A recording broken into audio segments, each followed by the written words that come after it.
Hi friends, welcome to my YouTube channel. সকল দর্শক বন্ধুকে আবারও স্বাগতম জানাচ্ছি আমার ইউটিউব চ্যানেলে। আর যারা নতুন বন্ধু তাদেরকে আমন্ত্রণ জানাচ্ছি চ্যানেলটি সাবস্ক্রাইব করে পাশে থাকার জন্য। Here I am requesting to my all of new viewers and friends who are just now connected through this YouTube video, please subscribe my YouTube channel and stay connected. And if you guys are enjoy my cooking video of any of parts, so please do like and share with your near and dear ones. তো বন্ধুরা, আজকের রেসিপিটি হচ্ছিল একটি অনেক সাবেকি একটি recipe, যেটা কিনা আমরা অনেক পুরনো কালে খেয়ে থাকতাম, যেটা কিনা অনেকটা বিলুপ্ত হয়ে গেছে প্রায়। তো এরকম একটি রেসিপি নিয়ে আজকে আপনাদের সামনে পরিবেশন করছি, সেটা হচ্ছিল কাঁচা কাঁঠালের কোফতা কারি। ইয়েস, আপনারা যেটা শুনেছেন, ইটস আ কমপ্লিটলি রাইট। এটা একটা সাবেকি recipe. If I translate in English, so it would be like this raw jackfruit kofta কারি।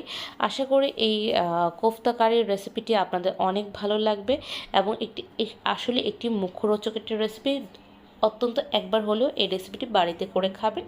তো আর কথা না বাড়িয়ে চলুন তাহলে আমরা মেইন রেসিপিতে চলে যাচ্ছি। তো রেসিপিটি শুরু করার আগে আমি এখানে প্রথমে দেখাবো কী কী উপকরণগুলো আমরা নিয়েছি। তো উপকরণগুলো আমরা ইন ওয়ান শট দেখে নিই।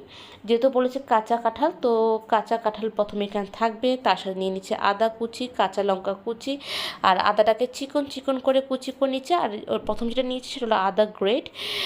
নিয়ে নিচ্ছি শুকনো লাল মরিচ, পেঁয়াজ দুরকমভাবে নিয়েছি। একটা পেঁয়াজ কুচি কুচি করে, আর একটা পেঁয়াজ একটু মোটা মোটা করে কেটে নিয়েছি রসুন, একটি সেদ্ধ টমেটো, এবং সামান্য বেসন এবং সামান্য চালের গুঁড়ো। আশা করি বন্ধুরা আপনারা বুঝে গিয়েছেন। তারপর যদি কোনো রকম কনফিউশন থাকে তাহলে প্লিজ সাবটাইটেলটা ফলো করবেন। এখানে আমি ইংলিশে এবং বাংলাতে সম্পূর্ণভাবে আপনাদেরকে দিয়ে দিয়েছি।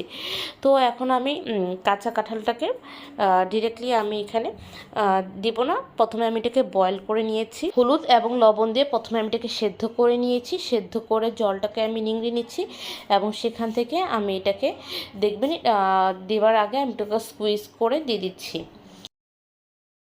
আর এভাবে করে প্রতিটি কাঁঠালের কোষ দেবার সময় আমি এভাবে করে রসগুলো বা জলগুলো চিপে আমি এগুলো ব্লেন্ডারে দিয়েছি।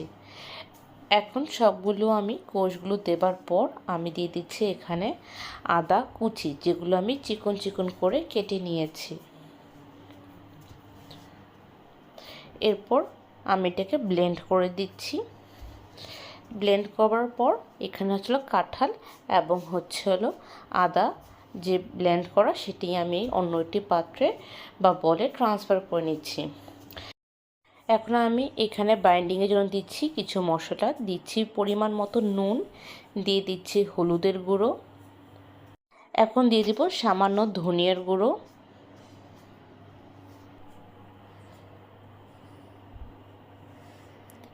দিয়ে দিচ্ছি আদা বাটা বা আদা যেটাকে থেতলিয়ে রেখেছি, এবং কাঁচা লঙ্কা ছেঁচা, এবং দিয়ে দিচ্ছি পেঁয়াজ কুচি যেটাকে চিকন চিকন করে কাটা হয়েছে। দিয়ে দিচ্ছি সামান্য চিলি ফ্লেক্সের গুঁড়ো, আপনারা চাইলে এখানে লাল মরিচের গুঁড়ো ব্যবহার করতে পারেন। দিয়ে দিচ্ছি এখানে রাইস ফ্লোর বা চালের গুঁড়ো, আমি এখানে 2 টেবিল স্পুন দিয়ে দিচ্ছি। সামান্য চিনি দিয়েছি,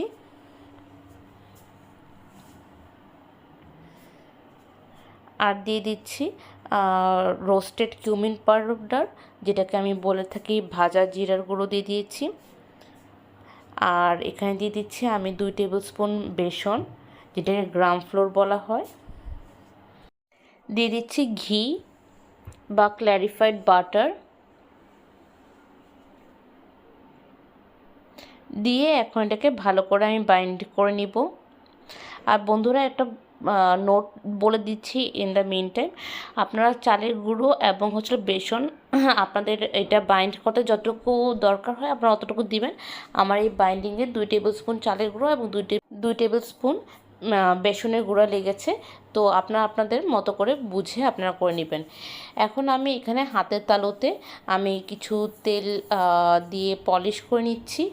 তো তেলটা হাতে দেবার পর দেন আমি এটাকে ছোটো ছোটো গোল আকারে করে কোফতা যে বলতে আমরা যা বুঝি, তো এরকম গোল গোল করে আমি লেচি কেটে নিচ্ছি এবং আমি হাতে তালুতে রেখে এটা গোল গোল করে একটা শেপ দিচ্ছি এবং একটি অন্যটি পাত্রে আমি সুন্দর করে রেখে দিচ্ছি, যেভাবে করে আপনারা এখানে স্ক্রিনে দেখতে পাচ্ছেন। আর এভাবে করে আমি সবগুলোকে এভাবে গোল গোল করে আমি কোফতার শেপ দিয়ে বাদবাকিগুলো একই প্রসেস ফলো করে নিয়েছি।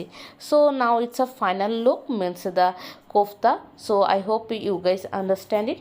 নাও মুভিং ফরওয়ার্ড টু নেক্সট, এখন আমি একটি বাটা মশলা করে নিচ্ছি। এখন আমি পেঁয়াজ দিচ্ছি যেগুলো একটু মোটা মোটা করে কাটা হয়েছে। দিয়ে দিচ্ছি সামান্য আদা চিকন চিকন করে কেটে রাখা কুচিগুলো। দিয়ে দিচ্ছি রসুন, কাঁচা লঙ্কা এবং এই পর্যায়ে আমি যে সেদ্ধ করে রাখা যে টমেটো আছে সেই টমেটোটা খোসাটা ছাড়িয়ে আমি সেই টমেটোটা দিয়ে দিয়েছি। আর দিয়ে দিব সামান্য জল।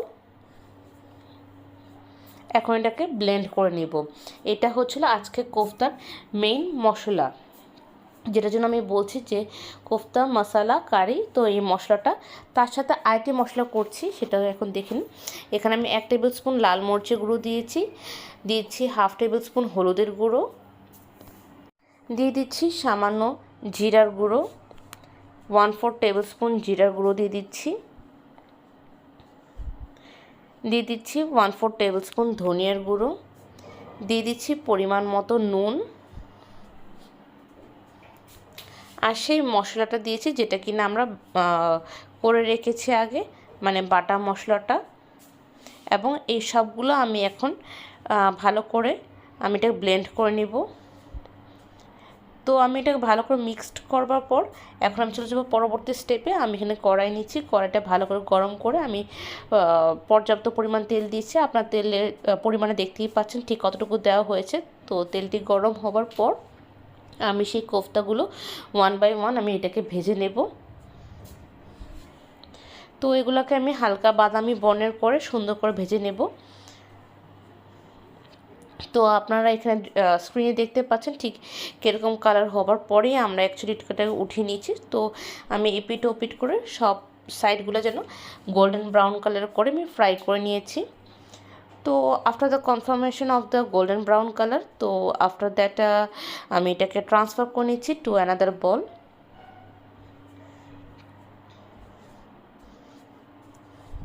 আর এভাবে করে আমি প্রতিটি ব্যাচ ভেজে নিয়েছি। এখন আমি এখানে কিছু ফোড়ন দিব। তো ফোড়ন হিসেবে আমি এখানে দিচ্ছি প্রথমে এলাচ, দারচিনি এবং তেজপাতা দিয়েছি এবং একটা লবঙ্গও দিয়েছি, 5 ফোড়ন দিয়ে এটাকে 10 সেকেন্ডের মতো ভাজা করে নিব। খেয়াল রাখতে হবে যাতে এটা কোনোরকমভাবে পুড়ে না যায়, তাহলে কিন্তু টেস্ট সম্পূর্ণই বৃথা হয়ে যাবে। যখন এটা সুন্দরভাবে ভাজা হয়ে যাবে তখন আমি সেই মশলাটি দিয়ে দিব যেটাকে আমি খুব সুন্দরভাবে করে মিক্স করে নিয়েছিলাম। তো এভাবে করে আমি ডিরেক্টলি দেওয়ার পর আমি এটাকে ততক্ষণ কষাবো যতক্ষণ পর্যন্ত তেলটি বিভক্ত না হয়ে যাচ্ছে। সো আই স্টির ইট আর অয়েল সেপারেটস। তো এখন আমি এই পর্যায়ে আমি এখানে 1 কাপের মতো জল দিয়ে দিয়েছি, যেহেতু আমাদের আজকে কোফতার যে মশলাটা সম্পূর্ণভাবে হয়ে গেছে। এখন মশলাটাকে কারি বা একটু গ্রেভি পর্যায়ের জন্য আমি এখানে জল দিয়ে বলক আনার চেষ্টা করলাম একটু মাঝারে আঁচে রেখে। আর এখন যেটা আমি দিয়েছি সেটা হচ্ছে কাসুরি মেথি বা এটাকে বলা হয় ড্রাই ফেনুগ্রিক লিভ। তো এটাকে আমি ক্রাশড করে এটা দিয়েছি। আর দিয়ে দিচ্ছি কোফতাগুলো, তাহলে কোফতাগুলো মশলার সাথে ভালো করে মিক্সড হবে। এবং এই পর্যায়ে দিয়ে দিচ্ছি আমি গরম মশলার বাটা, দিয়ে দিচ্ছি সামান্য ঘি এবং দিয়ে দিব চেরা 2টো কাঁচা লঙ্কা। আর এভাবে করে আমি আরও 5 থেকে 6 মিনিটের মতন কুক করব, যতক্ষণ পর্যন্ত আমি কনফার্ম না করতে পারবো যে কোফতাগুলো ভালো করে গ্রেভিটা সোক করে নিয়েছে। So now it's a final look, now it's ready to serve it. So I hope you guys can serve it with a flatbread, roti আর কিংবা রাইসের সাথে আপনারা এটা সুন্দরভাবে করে পরিবেশন করতে পারেন এবং এটা সম্পূর্ণভাবে রুটি এবং রাইসের সাথে খুবই মজাদার লাগে। আমি এটা খেয়ে আপনাদেরকে এই মন্তব্যটা দিচ্ছি। তো আপনারা এইভাবে করে বাসায় ট্রাই করবেন, আশা করি এই রেসিপিটি আপনাদের অনেকেরই ভালো লাগবে। কোফতা কারি আমরা অনেকভাবে করে খেয়ে থাকি, তবে এই কোফতা কারিটা অনেক পুরনো দিনে আমার দিদিমার হাতে রান্না ছিল, সেটা থেকে আমার মা শিখেছে, সেখান থেকে আমি শিখেছি। তো আশা করি বন্ধুরা এই রেসিপিটা আপনাদের ভালো লাগবে। তারপর কার কেমন লাগলো অবশ্যই জানাবেন, কারণ আপনাদের প্রতিটি মন্তব্য আমাদের শিরোধার্য। আর বন্ধুরা আজকে এই রেসিপিটা এতটুকু রইল, আবার দেখা হবে অন্য একটা রেসিপি নিয়ে, অন্যরকম কথোপকথন নিয়ে। ততক্ষণ পর্যন্ত সুস্থ থাকুন, ভালো থাকুন, টেক কেয়ার। আর লাইক দিতে অবশ্যই ভুলবেন না, কারণ আপনাদের প্রতিটি লাইক আমাদের ভিডিওর রিচ বাড়াতে অনেক অনেক সাহায্য করে। তো tata, bye bye and take care, good night.